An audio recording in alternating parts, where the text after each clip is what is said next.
It's Emil. It's Emil Guillermo. Emil Amok to you. This is our takeout, Emil Amok's takeout, the day before Thanksgiving, show 187 of the program we affectionately call WDAAAAAT. What does an Asian American think? I mean, because they don't usually ask. We'll tell you. What do we think about the Arbery verdicts? Reaction. We'll have Professor Dan Gonzalez, College of Ethnic Studies, San Francisco State University, and a JD. He'll come in and talk about it a little bit. We'll talk about what AAPI really should be thinking about when they see the Arbery verdicts. And I'll talk about my Thanksgiving story time coming up, because this is the day before Thanksgiving. You know, this is our show, what I call the micro talk show of the AAPI and the AAXs. And you don't have to be an AAPI. You can just be an ALL, which is all the rest of you. These are my musings that are usually on my ALDEF column, the Asian American Legal Defense and Education Fund. Go to aldef.org/blog. And, you know, you'll see some of the things that start here and bubble up, end up there. But we usually come on 2 p.m. Pacific live because we like the idea of going live. We like the idea of living dangerously. And we will talk about the big stories, but I want to talk about some things coming up over the weekend. It's Thanksgiving. And I know for many of us, it will be a much better Thanksgiving if you were watching that trial, the Arbery trial. We're going to talk about that in a second. But a little later on today, I'm going to do Emil Amok's story time, and that recording is going to play tomorrow, because we all know that Thanksgiving is a day of reflection. You talk to your family, you tell stories, and we'll be telling stories on Emil Amok's story time, and it'll run throughout tomorrow. So whenever you can see it, you can catch it on the Facebook page, EmilGuillermo.media on Facebook, aka Meta. Oh, it's Facebook, but Meta they call it now. Also on the YouTube channel, and you can catch it on Emil Amok on Twitter. Emil Amok Storytime, Holiday Edition. I talk about my grandma. I talk about my Lola. And we'll have other Filipino stories, other Asian American stories coming up tomorrow. That's on Thanksgiving. And then I'll be back on Friday probably just to say hi. Don't spend too much money. Come on, be more spiritual, less materialistic. But today, you know it's going to be a happier day. Although, look, no celebration, more reflective. Let's talk about those Arbery verdicts. And we'll have Professor Dan come up in a second. But really, honestly, how would you know what would happen? I mean, you knew that the pressure of holiday deliberation would get to the jury. And you knew from what they wanted to see and wanted to hear, again, the 911 call, that video that shows Ahmaud Arbery running. We knew that they were taking their time, but we also knew that the prosecution really laid out a closing argument the other day. And if you saw show 185 and show 186, we talked about it, and we played clips. Linda Donikoski, who is not even from that county, from Glenn County, she had to come in, just like the judge had to come in to Glenn County. This is a mostly white rural county. And it was, the jury was, 11 whites, 1 black, in a county that's about 30% black. So we had to deal with this idea that, would the history of the all-white jury come back and haunt us in the Deep South? Would we see racial bias here? Is there a reason why there were no arrests made in 74 days? in this case? Is there a reluctance that is a holdover from the racist past of the Deep South? I mean, these are all questions, right? This is why. And then there were all these little asides that happened in the courtroom. You know, when the defense attorneys didn't want another black minister showing up. They were talking about things going on outside. The Black Panthers were there. This was a racial event of protest to make sure that the justice system got it right. And like I said, is there anyone who was so sure that that the jury would get it right? I mean, I couldn't. Coin flip at best, 60-40. I'm sure some of the defense attorneys thought, and we'll hear from some of the defense attorneys, I'm sure they thought we did our best job, but thank goodness. And I'll play a clip from them. They said, you know, jury has spoken. And so here we have it, the jury coming back, Travis McMichael, his father, Greg McMichael, and their neighbor, William Roddy Bryan, convicted of felony murder in the shooting of Arbery, 25-year-old black man. That means they found that they caused Arbery's death. Now, there's another charge, this idea of malice murder, the intent to kill. And that's why when I tweeted out earlier, it wasn't a majority not guilty verdict. There were some not guilties. The jury found that William Roddy Bryan and Greg McMichael they were not guilty of malice murder, the intent to kill. In 4 charges out of 27 total charges for those three defendants. But Travis McMichael, the man who had the shotgun, was convicted of malice murder, and all 9 charges against him guilty. So that's the headline. All 3 guilty of felony murder. Felony murder. And all men still facing federal hate crime charges. I mean, they could receive life for already what they've done, but they can more life sentences without parole coming up, and that case is in February. And of course, after the trial, the lawyers of the defendants who were sent back into custody, shackled, their lawyers say they're going to appeal. I'm telling you, when I heard the guilties for McMichael, I was listening to the verdicts. I didn't scream out loud, but I was shouting out to the other side of the room. My wife, they're guilty, or he's Travis McMichael, the guy with the shotgun. And then I was listening to the other verdicts because there was 9 each, and Greg McMichael for malice, not guilty. And I thought, oh, what's going to happen here?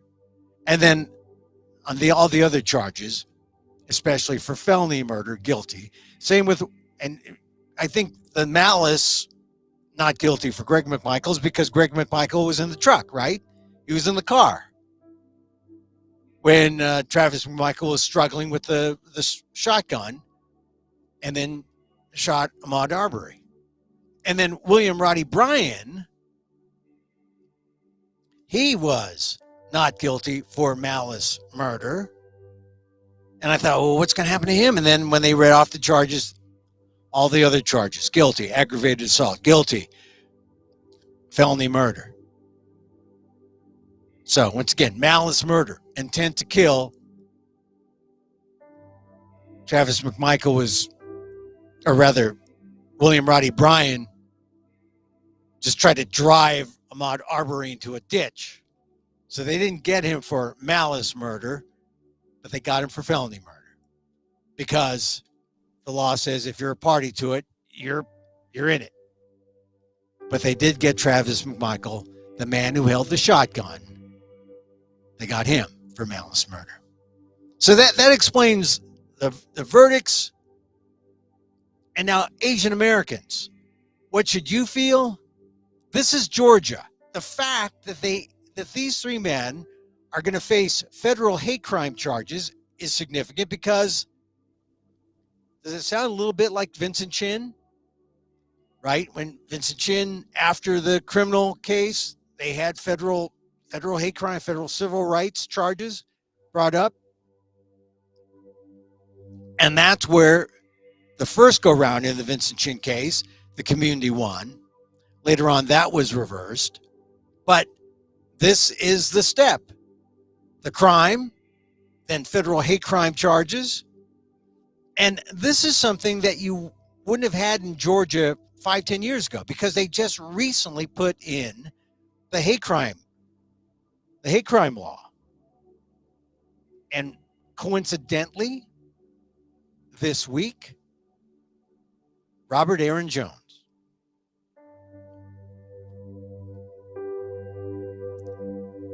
the man, or Robert Aaron Long, excuse me, the man who is accused in the murders at the Atlanta spas in Fulton County.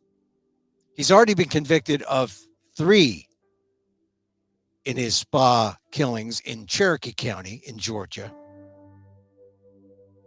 But he faces trial for the killings in Fulton County. The hate crime law will apply to Robert Aaron Long. And if you had doubts about how justice is administered in Georgia, this should give Asian Americans who are looking ahead. Like I said, Robert Aaron Long made an appearance in court this week, coincidentally, to set court dates in the future, sometime in the spring, pretrial motions. And it's just a reminder that if you had doubts about the legal system, the justice system in Georgia, we can feel a little better after we saw today that justice was served. So just a little aside, I mean, not to take anything away from the cases involved right now, but as an Asian American who is looking at the Atlanta trial, or the Atlanta case, Atlanta massacre, the spa killings, and the upcoming trials, a little, with some not real trepidation, but just wondering what will happen. I think we can sense that you should feel better today after we saw that justice was served in the matter of the McMichaels and William Rodney Bryan,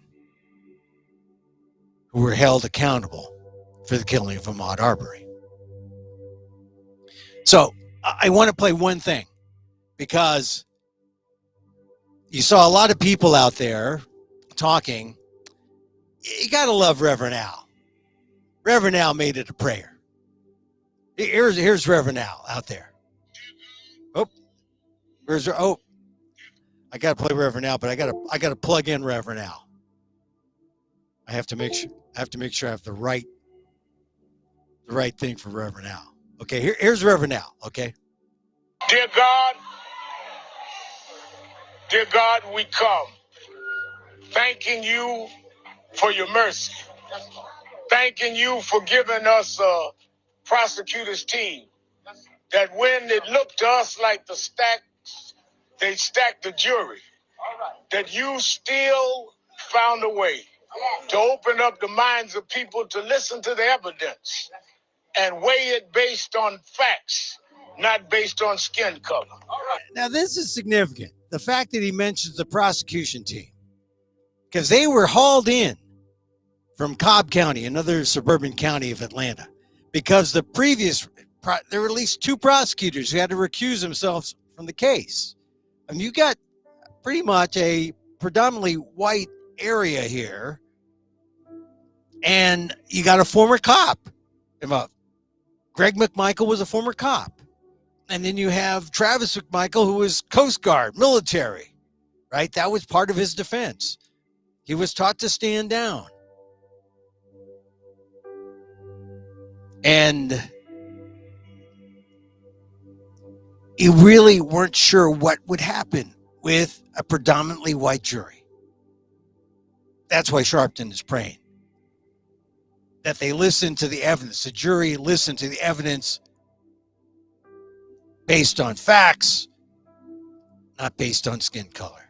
Come on. That you gave strength to this mother and you gave strength to this father to not give up on you, even when many of us doubted, even when many of us said it's not going to happen.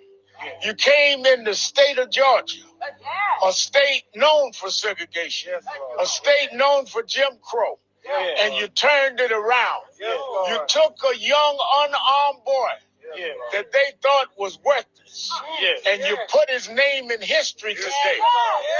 Years from now, decades from now, they'll be talking about a boy named Ahmed Arbery that taught this country what justice looks like. As we go forth, let us. Is there any doubt that we're going to remember this case for a long time?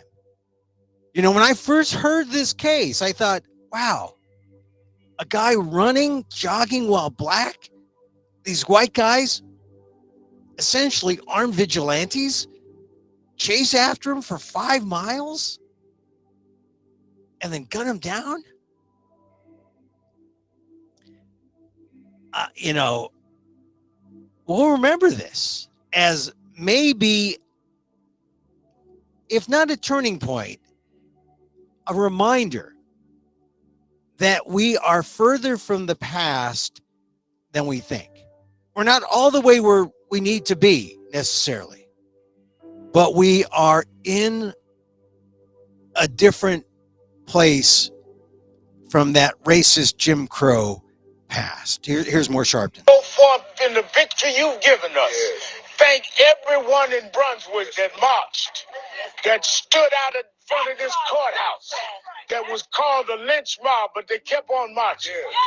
And let us know that all whites are not racist, and all blacks are not worthless, that we're all your children, and we will give you the grace and give you the glory.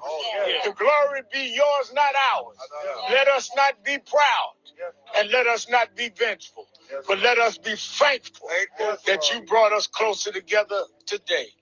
These blessings we ask in your name and your sake. Thank you, Lord. Thank you, Lord. We never had a Thanksgiving day like today. And they cheered. Now, I just think for his cadence, I like Sharpton. I once met him in a men's bathroom, totally by accident, just coincidence. Hey, you're Reverend Al. Hey, look, Reverend Al, I'm washing my hands now. No, he was a good guy, but years ago I met him, and I just thought that Reverend Al was right. This brought us closer together, no matter where you are, right? Not all whites are racist. Not all blacks are worthless. It was a good summation that we needed to hear. It wasn't a binary black-white thing. It was, hey, this is the people. This is justice. Isn't this great? And then Ben Crump, he got up and talked. And he also said something that got to me. Did this. We all together, black, white, activists, faith members, lawyers, prosecutors. We did this together. We said, America, we will make us better than what we saw in that video. And I would be remiss if we didn't acknowledge, even though we are clapping and we're cheering and we applaud, Wanda and Marcus still are devastated because they're missing a mod. That's right. Devastated. That's right. And so even though This is not a celebration. It is a reflection to acknowledge that the spirit of Ahmaud defeated the lynch mob. The spirit of Ahmaud defeated the lynch mob. The spirit of Ahmaud defeated the lynch mob. See, now that really was. I know other commentators were saying this was a lynch mob going after Ahmaud Arbery, but I was gonna be a little. I wasn't sure. I wasn't gonna say. I was just taking what the jury would. I taking what the evidence was there. I call them vigilantes. I guess it's sort of the same. But the spirit of Ahmaud defeated a lynch mob. Okay. So let's go to Professor Daniel Phil Gonzalez. Professor Daniel Phil, I'm coming to you right now. You are on camera. Hi, Professor Daniel Phil. Thank you. Thank you for having me again. Can you hear me okay? I can hear you okay. Thank you. Professor Daniel Phil, College of Ethnic Studies, San Francisco State University. Also a JD, so he knows the law. So what did you think? Your reaction, sir, to what we've been talking about, the Arbery verdicts? Uh, as you did earlier, despite the fact that the prosecution did an excellent job Yeah. in tearing apart the defense case, it still was, for me, 50-50. Yeah. It was Have close. it could have gone against them. It Yeah. would be interesting to hear some reporting on any of the statements made by jurors afterwards. But I heard one comment, and I can't remember which news source it was, but I heard one comment that said there were at least two jurors who had to be convinced that there was no self-defense argument, that there was no valid self-defense argument, Well, and yeah. that the video, repeated analysis of the video, helped to get that done. That coupled with, of course, the prosecution's Well, arguments. if there was no self-defense, or if there was no citizen's arrest, that was the key thing. Right, There's the citizen's arrest law has already been thrown out, but they were claiming the citizen's arrest. If there was no citizen's arrest, then you couldn't even claim self-defense, right? right. Well, they can I, claim self-defense in any instance, yeah, whether or not there's a, a valid claim of citizen's arrest. She did an excellent job. I mean, if you compare the Rittenhouse case to the case, right? I even feel badly about calling it the Rittenhouse case because he was the in the Arbery case we're calling it properly the death of a murdered person, right? And it made a difference right away. The kind of perspective you had on this case, but the prosecution got bad facts, and bad facts meaning very difficult prove the level of necessary to cover their charges. Um, and I thought they made some errors right up front. And then they didn't raise the issue of a lack of self defense, right? That the nation argument, right? That it was Rittenhouse who was the provocateur, and that right. people were acting to him having pointed the gun at people, and including one of the dead victims. All right. So you're So talking about the Rittenhouse case now, yes, they had bad facts, but they yeah, also had a bad judge, as far as I'm concerned. right. And when Okay, you but let's compare that yeah, Arbery case, they had excellent facts. Okay, so the only arguments that needed to be made, and the somewhat technical arguments that needed to be made, were about the act of the law, and she was just outstanding. Again, comparing her behavior to the prosecution in the Rittenhouse case, they did very little to in their opening statements. They did very right. little to pre-educate the jury and they didn't raise the provocation issue until two-thirds through the trial. They didn't even Yeah. set that up, you know. See, this So is the the thing about, prosecution in this instance was great. I mean, the, people should be looking at the way she did this in law school. That it was yeah, that good. she really educated the jury at the end in terms of what got me when she said, "Look, we're not talking about whether or not these men are good men or bad men. We're just looking at what they did, looking at their actions." And she said, and by using the facts, we can say, you know what you did, and now we know what you did. And Yeah, it's she did just a good these job. actions, yeah, that ended in the murder of Ahmaud Arbery. And it's not I think this is significant. What struck me is that, you got this basically, 11 white person jury, essentially an all white jury.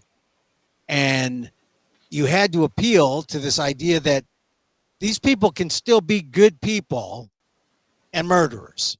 That was a strange, Yeah, uh, logic, because otherwise you would have people being sympathetic toward these people saying, "Oh, but they were just trying to protect their property. They were just trying to protect their home, just like me, and I will do the same thing." Right? You said, "Well, yeah, okay, they could be good people, but did they kill him? Did they murder him? And did they break the law? No one gets a free pass," she said. Donikoski, the prosecutor. "No one gets a free pass. We just need to hold people accountable." And they did. And I think that's how you appeal in a non-racist way to potential racists who want to side with the white defendant. she And was I very think, careful to avoid the reference to racism as an institutional factor in American society. She didn't bring that up at all. The well, she closest she she ever got hinted close. She hinted at close. it closely, but she did avoid, because I think, like I said, if you're going up against that kind of jury, an Yeah, 11 white person jury, you don't want to in offend that in them. that county, in that kind of Yeah, county, in that kind of neighborhood. You know, yeah. I think also, don't you think that the there was a lot of talk amongst people, analysts, people outside, about the long toenail argument. oh God, When the defense, Laura Hogue of the defense, she was Brian's attorney. She said, "Oh well, Ahmaud Arbery was showing up in shorts. He was wearing no socks to cover those dirty long toenails," which, it's the coded word for, the less than human, the dirty, the, unhygienic. yeah, And yeah, it was offensive. Um, extremely. I think it backfired. yeah, I think well, even with the kind of jury that we're talking about, yeah, that was so gross that yeah, they but probably reacted adversely to it. don't you think that what she was going for was the hope of maybe getting one Yeah, person to hang, right? that's all you need. Yeah, Yeah, that's all you need. yeah, and it really speaks to a part of the legal system that, people have been manipulating juries for a long time in that Yes, way, appealing to yes, race, appealing, or not to race, appealing to racism, appealing to the racism in jurors. But this is why you have peremptory challenges and why you get people off the jury. But unfortunately, I think they got people who would be sympathetic toward blacks off the jury. They kicked off right. people who might be, right. Otherwise, you wouldn't have an 11, white person jury. So there were a lot of things that looked like it would be much, much tougher to get the verdicts that they came out with. But fortunately, the judge was solid, the prosecutor was very solid, and she really educated uh, the jury how to look at this so they could live with themselves, so they can live with their verdict. So, Yeah, what do you think about uh, Asian Americans, yeah. Dan? I don't know if they're paying attention. I really No? don't. No. I think they may be looking at it because the whole country is looking at it, and it's a Yeah. major element in the media. But if what I'm looking at or looking is whether or not people identify with the circumstances, and I don't think most Asian Americans identify with the circumstances. You don't? Um, You don't? no, I have very little confidence in that. I think Why? Why do you? Why? Why do you say?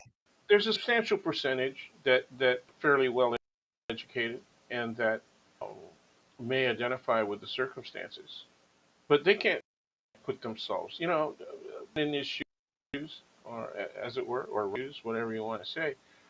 I don't think they can identify with that. Uh, Yeah. I've been teaching for over 50 years. I can tell you that for the 50 years, 50 years ago, 40 years ago, in after the period of consciousness raising that occurred in the 60s and early 70s, uh, by the mid 70s, people were starting to say, politics doesn't matter. People, I really hate politics. They walk away from it. Okay, they took for granted a lot of the things that we put into legal and political and social reality. Took them for granted. I think the last major case that signaled uh, a leftward a leftward swing of socio-political in the United States was Roe. Was Roe versus Wade, which is under immediate attack and for several years now. So I don't think Asian Americans that they never see themselves as being in the position African Americans or Native Americans for that matter. They don't identify with that. Even in their poverty, they don't identify with it. And some of that is because of our own. You got to remember, over 50% of most Asian populations, right? In some instances, over 60% of Asian populations are immigrants, first Yeah. generation immigrants. Okay, you have to take all of those kind of things into consideration. And I don't think those first generation immigrants, unless they're quite young when they arrive here, right? They don't identify. They don't even identify with the civil rights period, and they don't see themselves as beneficiaries of the civil rights movement. So And Dan, it's very Dan, how do we Dan, how do we turn this around? Because look, you and I are born here, and I can identify with this situation. I have been on because the of other our side. experiences. Yeah, and I've been on the other side of this situation where people have come after me thinking that, oh, well, what is this Filipino guy doing? He must be up to no good. I understand that. Sure, But you don't think that some of the other Asian Americans, you don't think they're relatively few, relatively few do. And when they are confronted with direct and sometimes even violent racism, racially motivated, even in those instances, they don't see their situation being similar to that of African Americans or Latin nations, right? That also suffer those kinds of confrontations, those crimes. They just see them to themselves and their own experience.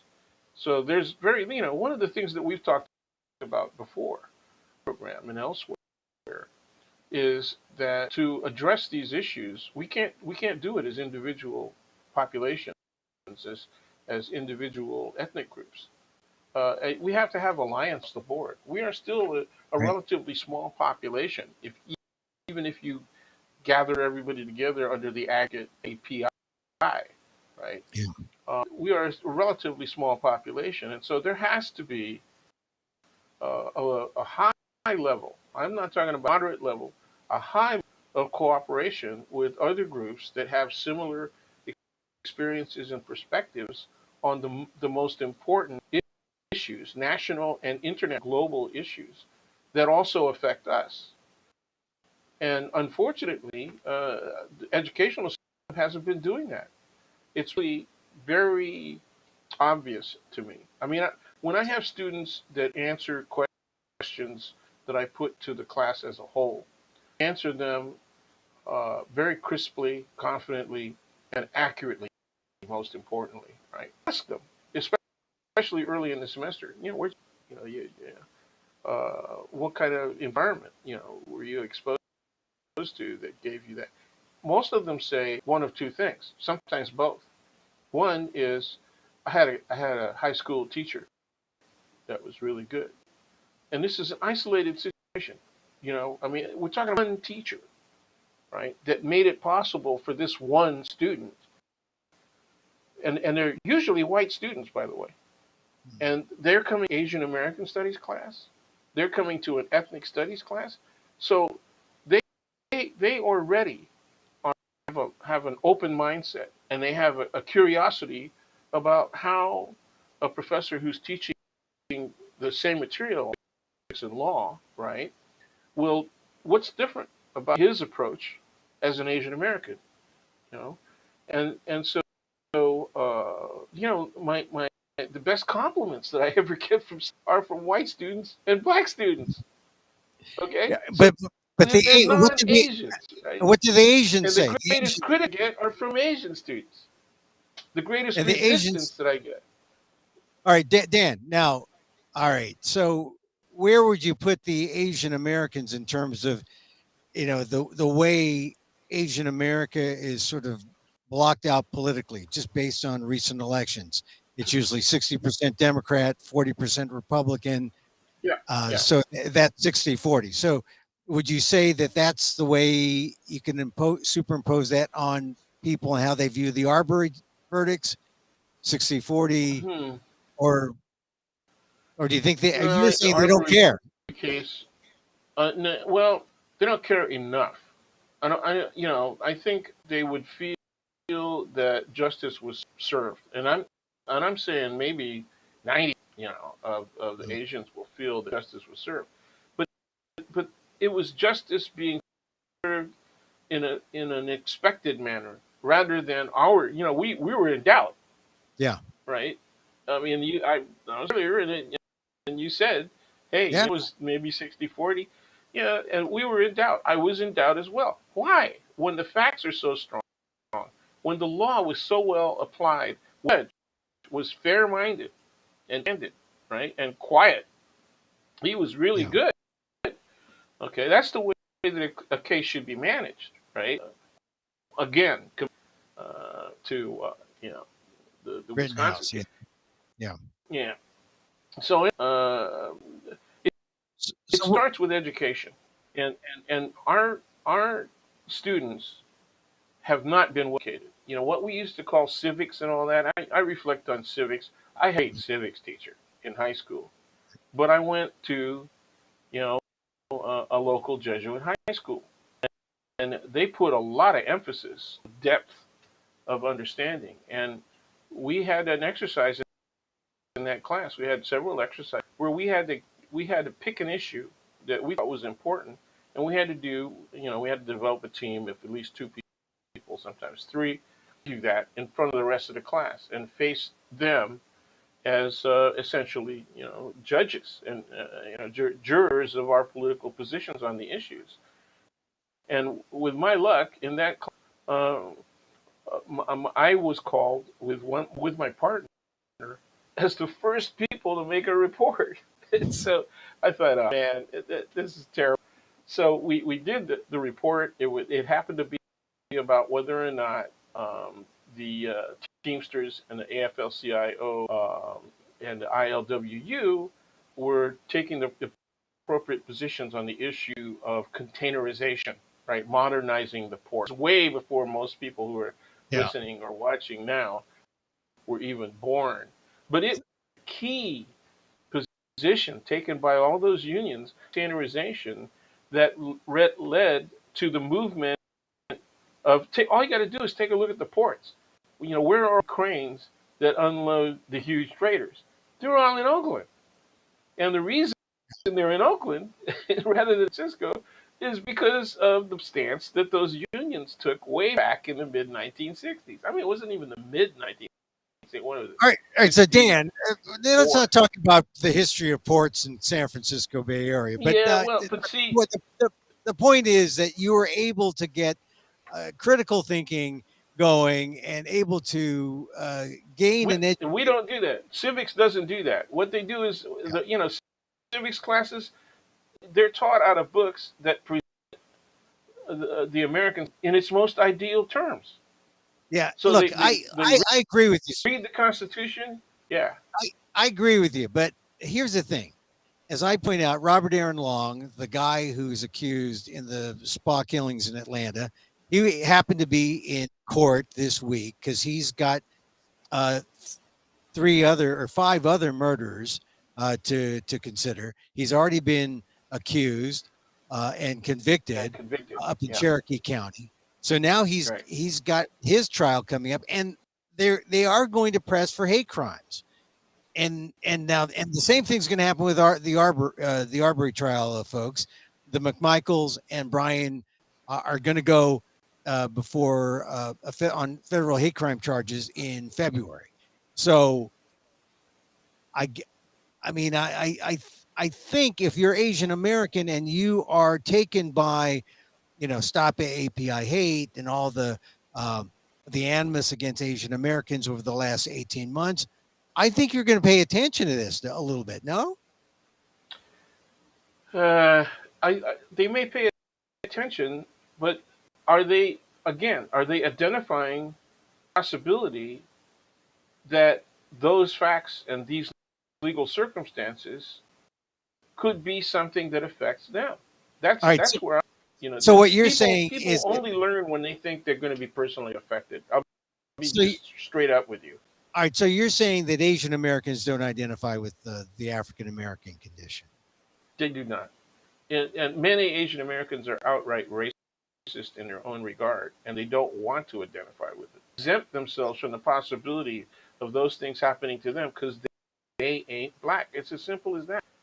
You know? Yeah, and I it's mean, a combination of race and it's class and yes, yes, what's gonna be the thing that bridges us. That I mean, because I would think that if people are paying attention to this, I know that myself as an Asian American, I look at the Arbery case and sure. I say there, but for fortune, right? Go I, yeah. Yeah, I But mean, we can identify with that because we've lived under circumstances where we have either been confronted by similar circumstances or we've been in it, literally, yeah, of circumstances. Near enough other people, we know what happens. We us we saw it at work, when we were starting out in the workforce, and you could see the difference in treatment of people according to race. And there were very few places where you could expect a milder form of racism. Uh, people generalize back and forth about each other's cultures, and those kinds of things still in our communities. You know, yeah, and once again, we have the highest immigration rates, right? Two ethnic groups in particular, and that's it, Chinese and Filipinos, right, have the highest immigration rates. But we're being challenged, if you want to look at it as some kind of competition, right, by uh, Asian Indians, South Asians, right? And we've got more former refugee populations coming in as well, and new refugee populations coming in as well. These are first generation people who may or may not be that informed about the race and racism in American society. all You right. know, So Dan, you really don't think the Arbery trial is going to have much of an impact on Asian Americans, then, right? In terms of I think they will notice it as an issue for African Americans and people of perhaps lower class. You raised the class issue, right? Uh, but I really don't think they identify with them. Now, there are going to be people who urban circumstances, right, where, quote, the word diversity is a reality, right? And there's a lot of interaction with them. San Francisco, I see African Americans and Latinos going to any restaurant, and I see African Americans hitting red ribbon. I mean, I was just in there buying some. Of course, these products have to be ube, right? But Filipino. and Africa going in there and picking up their favorite pastries, and they look like they did it on a regular basis. They would come in and do a specific item, and then take just that little bag, and go in and out and say hi and very cordial with the with salespeople. And well, there's a lot of that was in Daly City. There's a red ribbon in Daly City, right? And so I saw this really positive interaction. I see restaurants and everything, but this is a different place. You got to realize the Bay Area and specifically San Francisco, right? Very different place, right? Uh, Look at all of the But there's racial still a lot strife. of Go yeah, ahead. still a lot of racism exists though. Oh, absolutely. In San Yeah. Francisco, I had a African American student came from Ohio, moved out here from Ohio, and we would talk a lot, sometimes in classes, because I had work as a TA for me, as an undergraduate TA, and he was that good, he was that smart, and I really valued his perspective. He could compare what he found here in San Francisco with what he left behind in Ohio.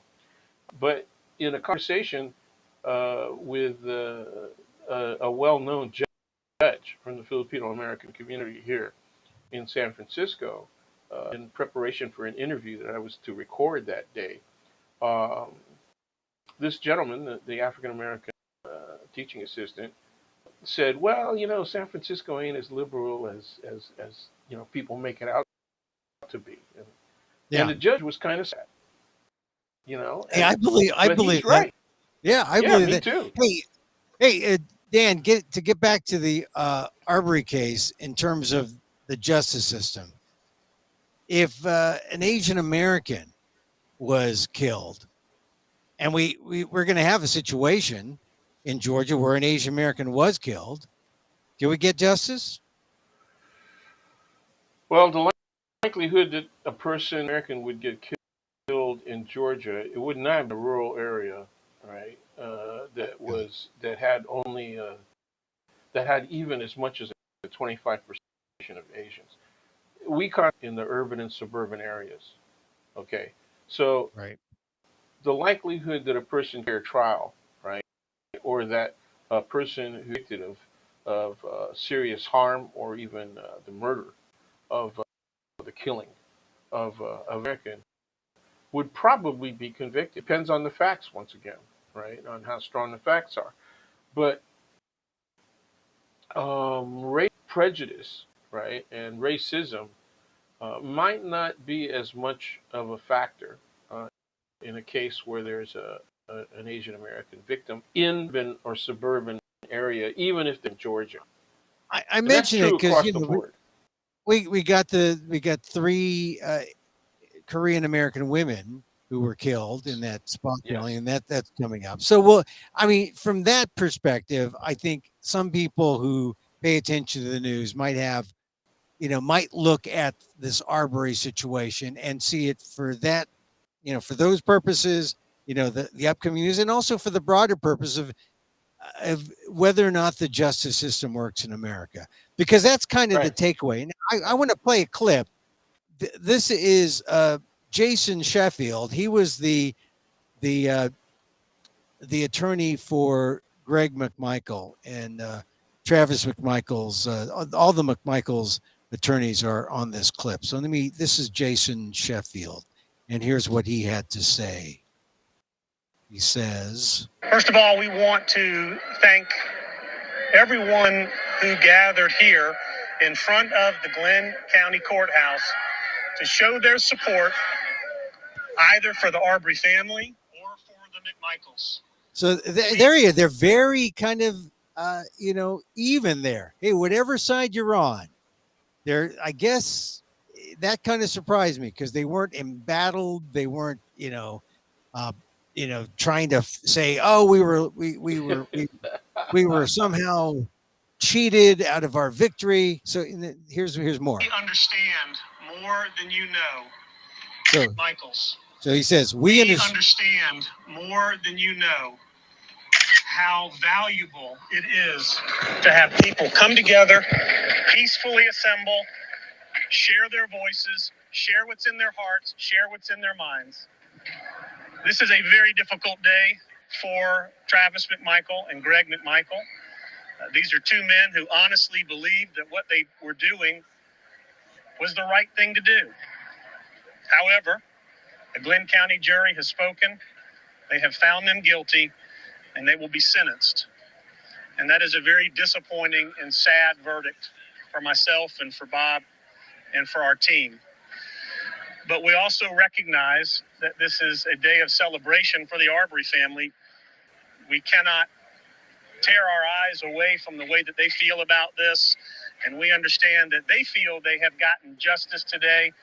We respect that. We honor that because we honor this jury trial system.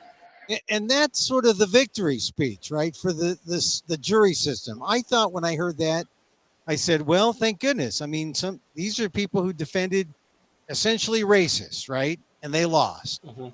And they Mhm. came clean. They said, look, they were found guilty, but they actually thought they were doing the right thing. They honestly believe that what they were doing was the right thing to do, is the quote. I But they thought it were was a wrong. really even-handed approach. An indication that they knew during the process of the trial that they were losing, or Yeah. that was a very strong possibility. And so once they accepted that probability, but at least possibility, they had to start considering how they would act. Okay, given convictions, and I thought they did a good job. I Yeah. thought they had much better situation uh, to be able to make that kind of a statement. I think they were honestly trying to avoid doing anything that would cause one side or the other matter to act out and Oh, yeah. prevent Yeah. violence. I mean, So that because was good. That was good. yeah, I mean, you could have expected, well, the people who lost, where were the Proud Boys? Thank goodness, they weren't out there. Yeah, Thank sure. goodness. Thank goodness the far right didn't embrace the McMichaels. They could have, yeah. And they could have. Thank goodness it was civil. Hmm. Thank goodness the people in charge, except for the toenail lady, who I understand put out some statement that she was floored and she was tearing up and crying when she heard the verdicts. But I'm just glad that this is the way it's supposed to work, right? This is like when the South lost the Civil War, they went back under the rock, and everyone, you know, That didn't happen. we That but did no, not I mean, happen. I mean, it just We struck got me the Ku that, Klux Klan is what we got. yeah. We Well, can I just don't think judge this is the upon the last. Ku Klux Klan. I just don't think this is the last.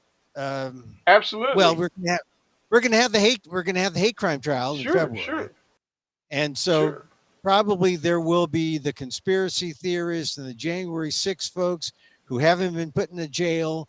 There will be the right wing folks who will, just as they embraced Rittenhouse, they will embrace the McMichaels and try to, I don't know, start a defense. Well, I don't know. They're already convicted here, but they will appeal. They will appeal. Is there any chance Right, that anything will be right. overturned on appeal? Not and Yeah. I watched about 70% of the process. I didn't watch every, but I watched about 70%, and I didn't see anything. I mean, They they've tried to tried get to yeah, he mistrial. did. The They tried. defense tried. Yeah. Yeah, Well, and yeah, I don't. Well, let's see. They're going to appeal, and then there's going to be the federal hate crime or the civil rights trial coming up in February. It's not over, but the McMichaels will and Brian will be in prison, and we'll just have to see how the public reacts, because now it's up to the public how the public deals with this. I think certainly if you were, sympathetic with the Arbery and Arbery family, uh, you'll have a happy Thanksgiving. And if you were sympathetic toward the McMichaels, let's hope that you are as civil and as mature as their defense attorneys, Right. because See, it sounds like your overall question about whether or not Asian Americans, are affected by this, and I said they're not going to be paying attention to it that much. Uh, they are kind of isolate themselves. Speaking, we isolate ourselves from, and so I would answer you this way, right? At at Thanksgiving process, whether or not it's the Thanksgiving dinner or sometime during the weekend, do you think most Asian American families are going to make reference to this trial? They're going to make reference to the outcome and say, we ought to be interested in these things happening. It's all indication that there may be movement in American society, towards a more just society. And you think that any of them are going to do that, or what? I Or that? I will I will take a poll at my dinner. Look, I think, look, you're right. I can't think of anyone unless you were in a family of news, news followers, Yeah, lawyers, yeah. academics, Maybe that maybe teachers. Yeah, teachers, maybe teachers. Yeah. but regular folks, auntie and uncle are coming over. Oh, okay, great. What's on the is are the Warriors playing on TV? Yeah, and how's it been? And how's it been doing? And of course, Yeah. it's all the family catch up stuff.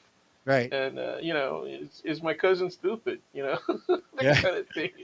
And Right. and Yeah, you you're right. are they still married? All that kind of stuff. All right. I And will not. I will not try to impose this idea that anyone should be talking or debating about the McMichaels or Ahmaud Arbery or Rittenhouse or Kenosha or yeah, yeah. Waukesha or anything, or Well, it is rule. weaponizing Big rule is cars. don't talk politics. When you That's the big rule. Number one rule. Don't talk politics.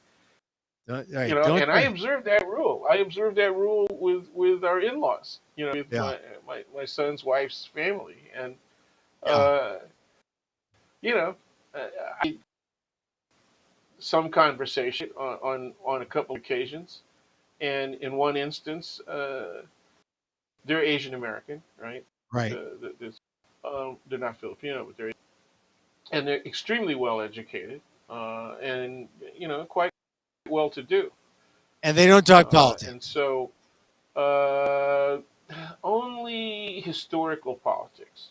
See, yeah. For I mean, look, example, yeah. concentration camps, right? Right. Internment camp. Right. Yeah. Internment, yeah, Yeah, I could see that. and Or yeah, or like Chinese riots, or something like historical yeah, things. yeah, Look, I see this. Most people, unless they are, I don't know, they could be attorneys, they could be civil rights activists, maybe, right. Community maybe. service workers, even Yeah, people in related community fields like medicine or yeah. but a bunch of very conservative doctors, Oh yeah, even the even dog. today, right? And Yeah, just yeah. Look, they're Dan, socially conservative. I appreciate your perspective on this. And I always, it just seems like there's a never ending stream of trials. I mean, as we were waiting for this trial, Yeah, the Charlottesville thing came down. Trials always make news because that's usually someone has decided, a judge, a jury has decided, and now we have an answer, right? And if it right. doesn't agree with people, then they argue, and then there's more talk. Except if you're Asian American, and then no. Although, look, Asian Americans are It's speaking out. yeah, but they may bring this thing up, but as I said, they'll be satisfied was done for black people. Justice Yeah, was done for African Americans. But I don't think they will identify uh, Yeah. either with the circumstance or with the situation that Yeah. confronts African Americans. Right? It's like arguing with white people when you somebody brings up the issue. Yeah, this stupid concept of white privilege. Right? I mean, people were denying white privilege 5 years ago, and now people are asking the discussion of white supremacy. Right? So a lot Yeah. happened within 5 years. A Yeah. lot happened within 5 years.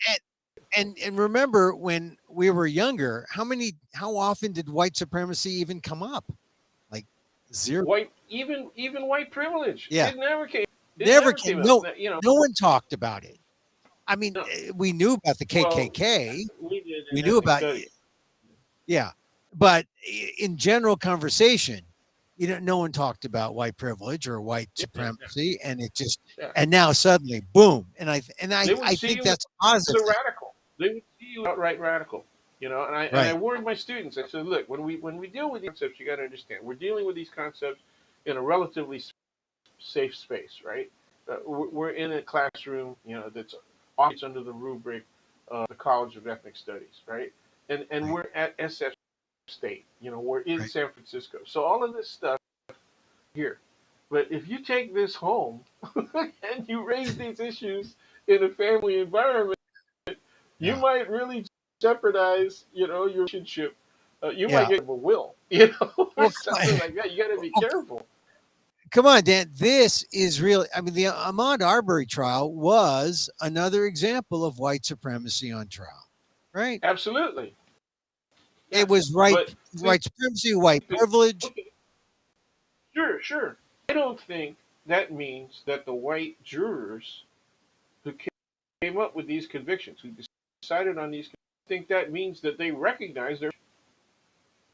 And I certainly No, don't think that they may recognize that people may associate them with supremacy, okay, if they don't clearly understand that the law applied to the facts in this case, right, mean these guys are guilty. Okay, yeah, so they might be white supremacy, but I don't think that means that they recognize their own privilege. no. Okay, I I mean, don't you're think. right. Is there such I, an Asian privilege? Is there such a thing as Asian American privilege? And my argument is there is. I There think is a it is, but hierarchy of race in American right. society. There's a hierarchy of race in American society, and we are above several other racial groups. You believe that, Okay. Oh yeah, and it's gendered. Okay, I right? know we've never gone this Well, I mean, far before on your on right. your on But your, on your program. So just you tell me believe. if you think I'm going too deep here. No, no, no. It's just that that we got to come to an end on this topic. But you don't believe that Asians are superior, but you're saying that there is a kind of a racial pecking order. There is a racial pecking order in American society. Okay, and it is influenced by the majority white society, right? Where you are. It is also influenced by all of the institutions that have been created by historically majority white society, okay? Including the educational system, Right. okay? So, so what group that even white people within their education environment? Right. Asians have. That's right. And Yeah. and it's not even just East anymore. It's not North Asians anymore. It's obviously South Asians and Yeah. and former refugee population from Southeast Asia, right? And and so we are now caught more clearly in an odd situation when if you go back 100 years, 80 years, 50 years, we were loathed because we were so different. We were seen anti-Occidental, right? We're Orientals. We're anti-Occidental, right? We are so different. We can't be welcomed or even tolerated equals in American society, and that was the Yeah. law. That was the law. The Exclusion Act of yes, of course, aimed at Chinese, but it was enlarged to encompass all Asians. Okay, Right. The only exception, of course, was Filipino because the American flag flew over the Philippines. But when they signed off on eventual independence for the Philippines, so we became excludable. We became alienable, right? Yeah. And even deportable, Right. So voluntarily. Dan, Right? what brings us together then? What is the thing that'll bring us together? Clearly, you know, we were talking about the jury, and they don't see their white privilege, and we got into this discussion about Asian About Asian American privilege. privilege. Yeah, What brings us yeah. together then? What is the thing that will bring us all, make us all one? Well, a commitment, a real commitment, an honest commitment to justice. That's you got to have people understand that there are inequalities. First of all, they have to accept that there's inequalities that exist in American society. They have to also understand that while they may not be directly affected by those inequalities, okay, or they might not see that they're affected by those inequalities. That's more often the case, right? But there are people within their own communities that are affected by those Yeah. inequalities, okay? And class Right. is a major, and gender is a major factor. Right. Okay, I think And I when think Asian women have greater privilege than Asian men in American society. that Right? did white So women? the question is, Wait, did you are say white women or Asian women?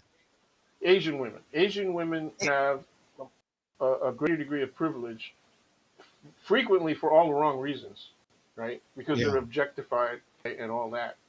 But I tell people in my class, this class gets kind of steep because we have to look at the political reality of our circumstance in American society.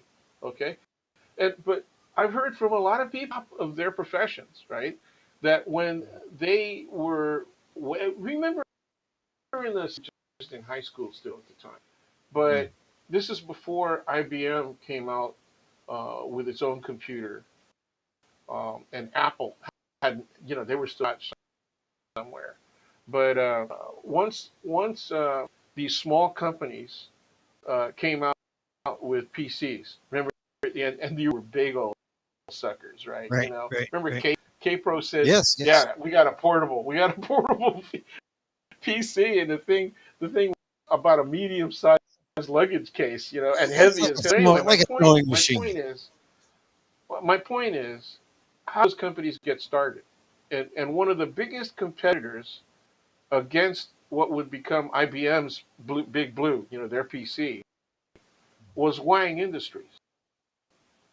And how did Wang Industries get started? Well, he was a VP in IBM, and he felt, I'm not anywhere in this. This is as high as it's going to go. They're not really listening to me. To start my own damn company, and it was quite successful. Yeah. Until Wang. Yeah. we, yeah, they started to they meaning all of the companies started looking for a common language. We would eventually move towards MS DOS, morphed into Windows, right? But Right. that's where we're at, right? So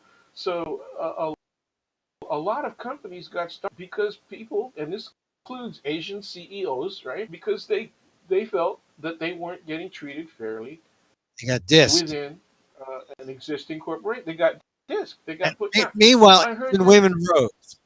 the Asian women women rose. rose as far as women could rise, right? But Hey Dan, they need to. we're getting into a really big subject that will require Yes, but much more. It affects Asian Americans in particular. Particularly, it affects us on a gender basis. It's a whole other conversation. Yeah. But look, I always appreciate your insights, especially, especially since you have a JD, we can talk about these murder trials and what they mean in terms of race and society. And one last question. Will we be Sure, talking about the Arbery trial for in for years to come? Will this be a milestone of sorts? it'll be a milestone. It'll be something that we can point to as a turning point for the better. Okay, but Yeah. I don't think people will into that deeply. Not the way that we've gotten into it, where we talk about the comparative Yeah. circumstances between Georgia. Well, let's see what happens. You go to your dinner or wherever you meet your relatives. I'm just Oh going to be yeah, a small family gathering yeah, where us I too. am, Very and small. we'll see if anyone mentions who mentions Arbery or Rittenhouse first, and then we'll Okay, come you back got to remember and we'll. if you have me on next week, make sure that you remind me that we're going to bring that topic up. But All yeah, right, I'm uh, curious. I'm curious. in our small gathering, it will be likely to come up because Okay, the all right, people that are going to be here are rather socially conscious, right? okay. And So, they and so it's really not a fair comparison, right? well, let's just see. Uh, Let's just see if it comes up, and yeah. maybe we should have more conservatives on the invite list, or more liberal, If right? we had a Well, oh yeah, if we had the larger gathering, there would be uh, a possibility. I would hold myself. I've done that several times over several holidays, okay, and avoided it. But there were yeah, instances where even when Trump was, when it was yeah, only like his first year or second year, uh, and he was already screwing up, right? He was already screwing up really badly. He said some stuff making an offhanded reference to Trump when the conversation was about somebody committed uh, an issue, a problem, an action that was both uh, moral, ethical, and I said illegal. And then they said, "Oh, how what make this comparison moral, ethical, illegal?" And I said, "Well, something could be very nasty and be all agree is bad behavior, but it might not be illegal. There might not be yeah, a law that covers that particular behavior."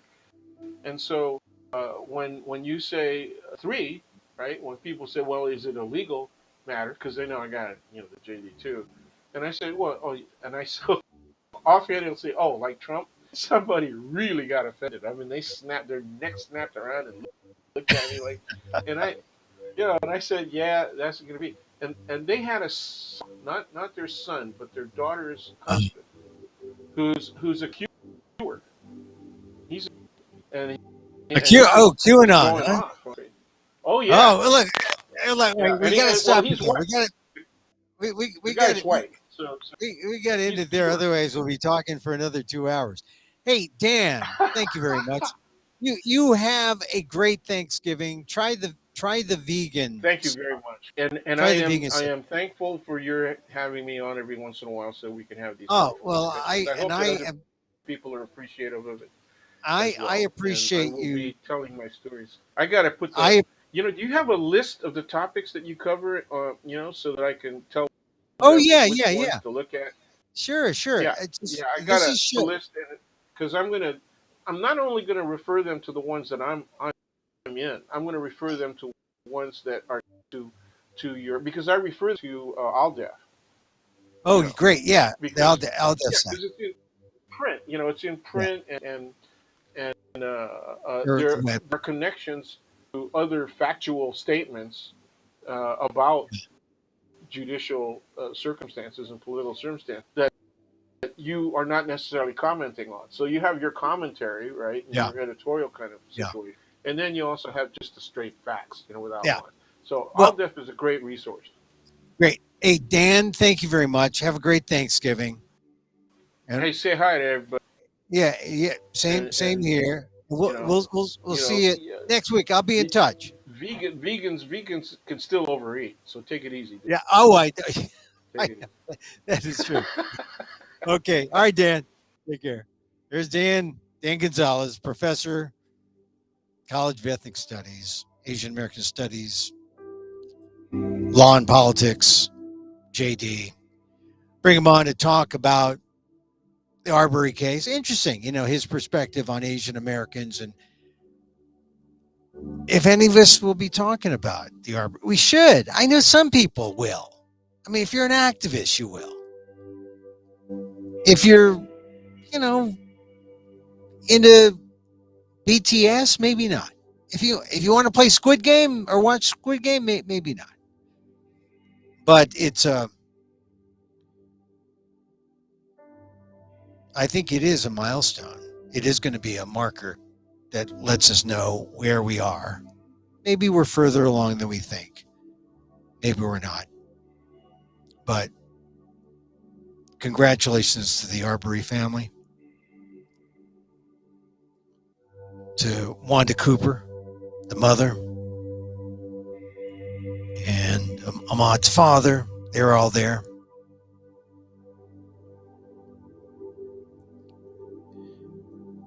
Yeah, I really didn't know what was going to happen. I'm glad that the verdict came down the way it did, and I think Dan is right. We're probably going to be studying how the prosecution, how the case was tried, as an example of do's and don'ts, especially in a kind of a hot button area, all white, mostly white jury, mostly white area. How do you get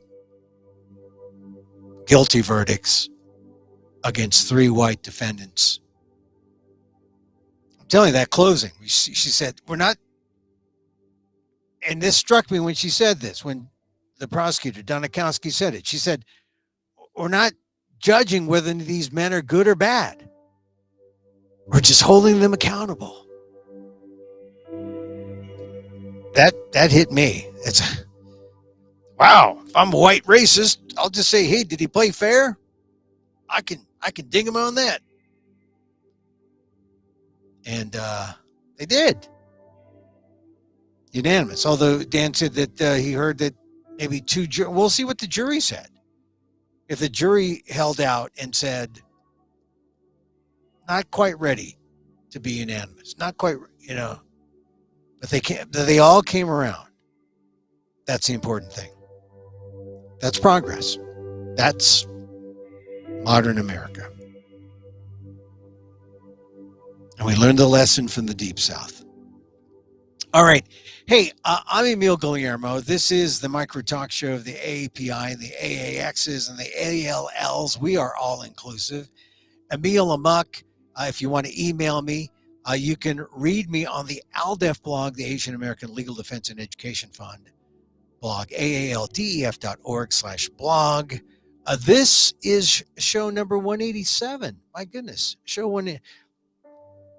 Amok, or WDAAAT 187, or Amok 187. Like I said, you can catch it on the YouTube channel, Emil Guillermo YouTube, or emilguillermo.media on Facebook. You can find it on Twitter at Emil Amok, and I'll have the replay up on amok.com. Tomorrow is Thanksgiving, and I will have a special story time show. Like Dan was saying, you're not supposed to talk politics, but you can tell stories. And so I tell a story about my grandmother. I've invited 2 other storytellers to talk about their families. Julian Simeon, Eleanor Clement Glass. They're joining me. We'll be recording it and then putting it on live tomorrow. So catch it. And I'll be playing it throughout the weekend. I'll be back on Friday, 2:00 Pacific, to talk more about everything else worth talking about. If you're a regular listener to the show, you know this is the time. This is the time where I tell us to hug our elbows. If you have doubt, don't have doubt. If you don't feel scared, feel secure. Pat yourself on the back if you can. You belong. You're worth it. This is where I tell you that as I wish for me, I wish for you. May you be safe. May you be happy. May you be healthy. And may you live with ease. Have a great Thanksgiving. Story time tomorrow. Right here. Till then, Emil Guillermo. Mahal Gita.